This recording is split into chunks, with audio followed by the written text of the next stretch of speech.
Hello everyone.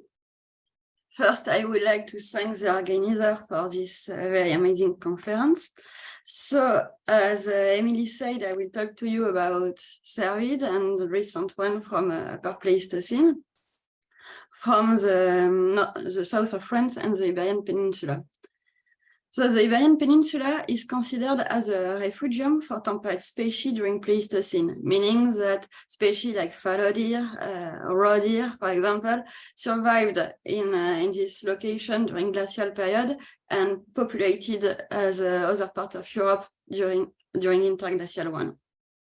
Also, this is a territory where relic species manage to persist a little longer, meaning they become extinct in other parts and survive a bit longer there, the main example of that being Neanderthal. So one of the reasons of the particularity of the Iberian Peninsula is that this is a closed peninsula with the Pyrenees mountain range closing it mostly, but this is also a flittering barrier since cold-adapted species from northern part of Europe come across regularly during glacial period into the peninsula. And for that, the reason is related to the habitats that become suitable for them, and because of the opening of the western and eastern corridor of the Pyrenees mountain. So in this study, I have compared population of common Mediterranean Pleistocene ungulate from sites located north and south of the Pyrenees, Pied-Lombard and Teixeira. The other sites presented here are used for comparison purpose. The idea was to understand the speciation dynamics of Cervus and Capreolus and use them to discuss the status of the Pyrenees natural barrier. So the two sites are interpreted as Neanderthal and Alt, where Cervid, especially red deer, were among the main prey. Pied-Lombard is dated from Myth 4 and is a rock shelter near to Nice in France, and Teixeira is a bit more recent from Myth 3 and is a cave located near to Barcelona in Spain. Also, another population is considered here. The current population, the current subspecies of Spain, Cervus elaphus hispanicus. It's specific to the Iberian Peninsula and illustrates the current separation between Iberic and French specimens. This population here is used for comparison to illustrate the differences between the fossil population. So in this study, we have combined several approaches to get the more complete overview possible and to reinforce the interpretation of body and behavioral adaptation on a small regional scale of both red and roe deer. A paleontological approach were used to characterize morphometrically the fossil population. Paleoecological studies allow to interpret their adaptation over a shorter period of time. Paleontological study rely on both geometric morphometric and qualitative description. The first analysis was conducted on the third molar and the later on the second molar. The study focused on teeth since the bones were heavily fractured, especially in Teixeira. The comparison of the two methodologies is a way to cross-validate the result and reinforce interpretation. Paleoecological analysis consisted here in the reconstitution of the diet through dental wear analysis. So in this case, dental wear analysis are meso and microwear analysis. Mesowear being the qualitative observation of the shape of the cusp of the teeth, giving information about the last year of diet of an animal.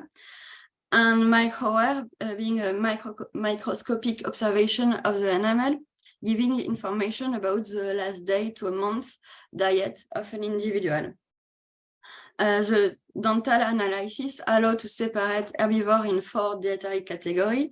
So the browsers that focus on dicots or ligneous plants, the grazers that eat grass or monocots, the meat feeder that do not select between the two previous categories or altern between them, and the frugivores.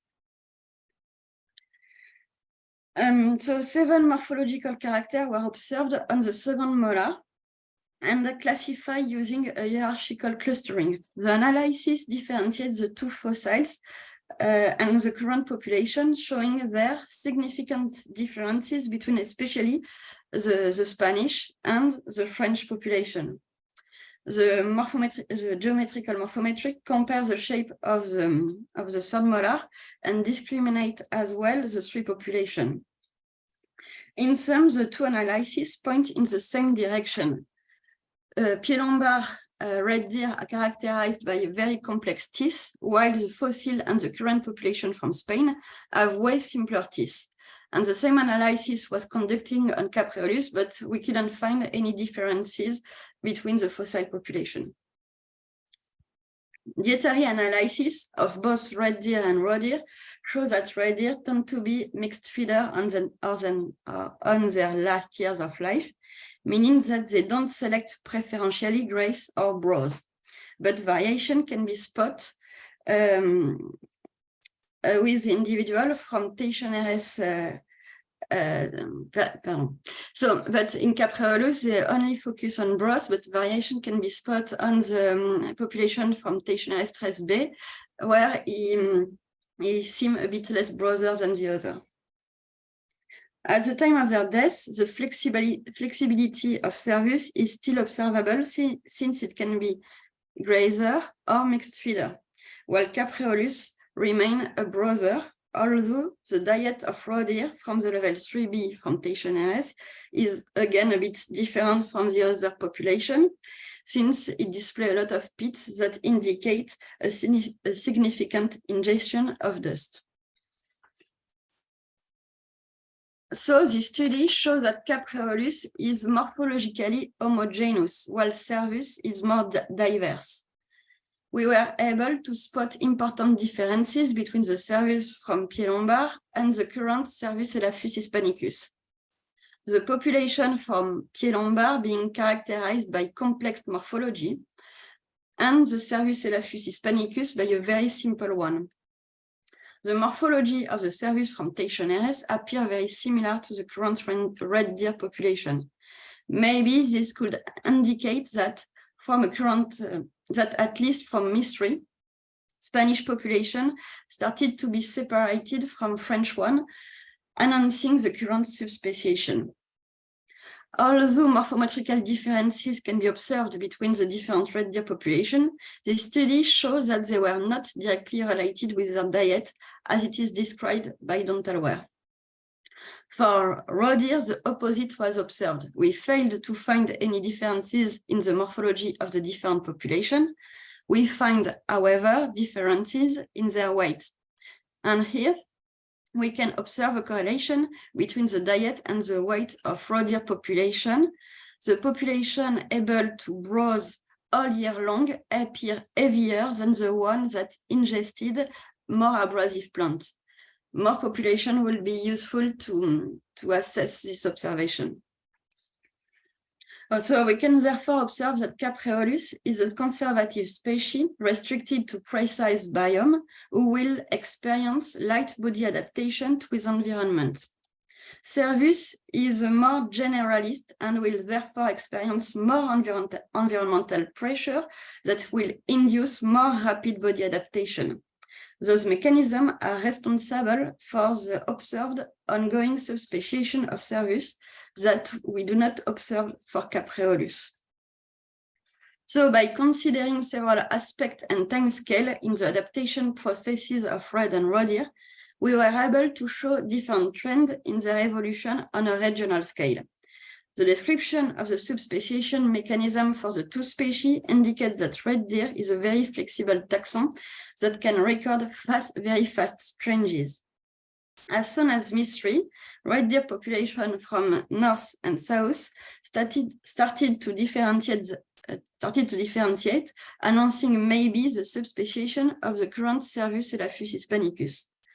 Thus, at least east of the mountain range, the Pyrenees appear to be a real geographical barrier, and other great mammal population, including human, may have been also limited in their movement in this region and at this period. Thank you.